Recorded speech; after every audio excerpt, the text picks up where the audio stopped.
Did you know that your home tells a story about you? Hi, I'm Jess with Lux Designs, an interior designer that has been practicing for well over a decade now. So, did you know that your home tells a story about you, whether you thought about it or not?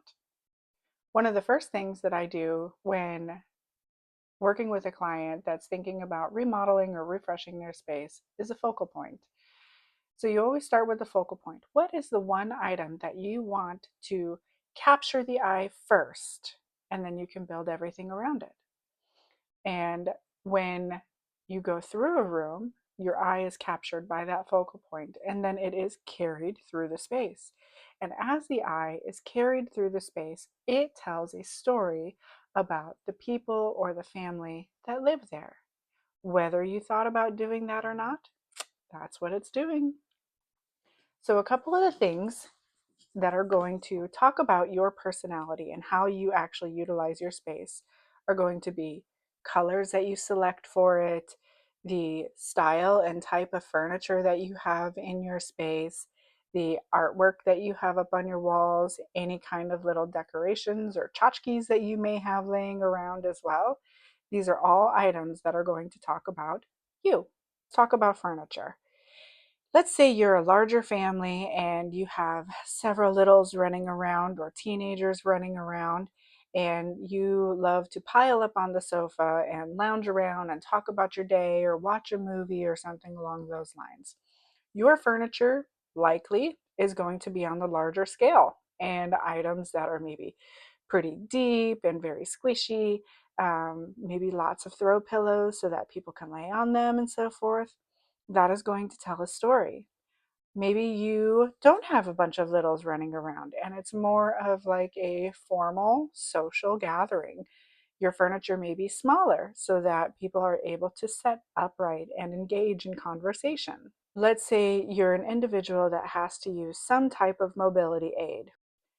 Furniture may be placed further apart, or a lot of the walkways may be a little bit on the wider scale. This is to accommodate any kind of mobility aid that would be used by the individual.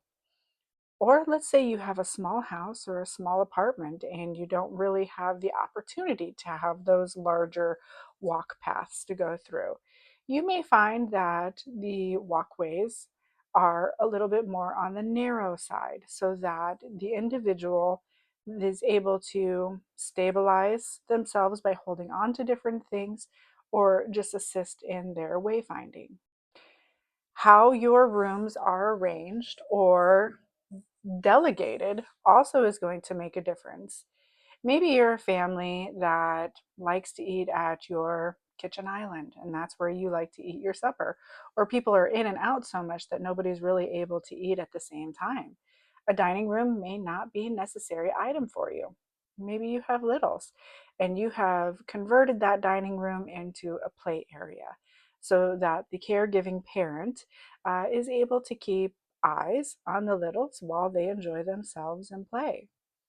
However, on the flip side, maybe you're a family that loves to sit in the dining room, and that is where you catch up for the day. And you don't really have a need for a little breakfast nook that may be off of your kitchen. And so you have turned that into maybe a small office. These are all items that are going to talk about you and tell your story. Different types of artwork and little tchotchkes or decorations that you have put up around your house are also going to tell a part of that story as well. Maybe it's items that you had picked up while on your travels. Maybe they're antiques and items that have been handed down through generations of your family. These too are going to speak about you. Color. Color is another huge thing that talks about the type of person that you are and the type of atmosphere that you would like to have in your home. Many colors represent and evoke different types of attitudes, atmospheres. Your favorite color may be yellow, but being in a yellow space doesn't really bring about the type of mood that you would like to have. You may have bits of yellow throughout, sprinkled throughout your room, Green may be the color that speaks best to the type of mood and atmosphere that you would like to have. So sometimes our homes don't necessarily work or tell our story the way that we would like them to. And so we end up changing some things. Typically, people will hire a interior designer such as myself to be able to help them better tell their story. So what is your home telling about you? What kind of a story are you wanting to tell? If you liked this content, make sure you comment, like, share, subscribe. Just interact with the video in some fashion. It helps a ton, and I'd be incredibly grateful so that we can continue to spread this word and education around to everyone else. Thank you so much, and we'll talk to you soon. Bye.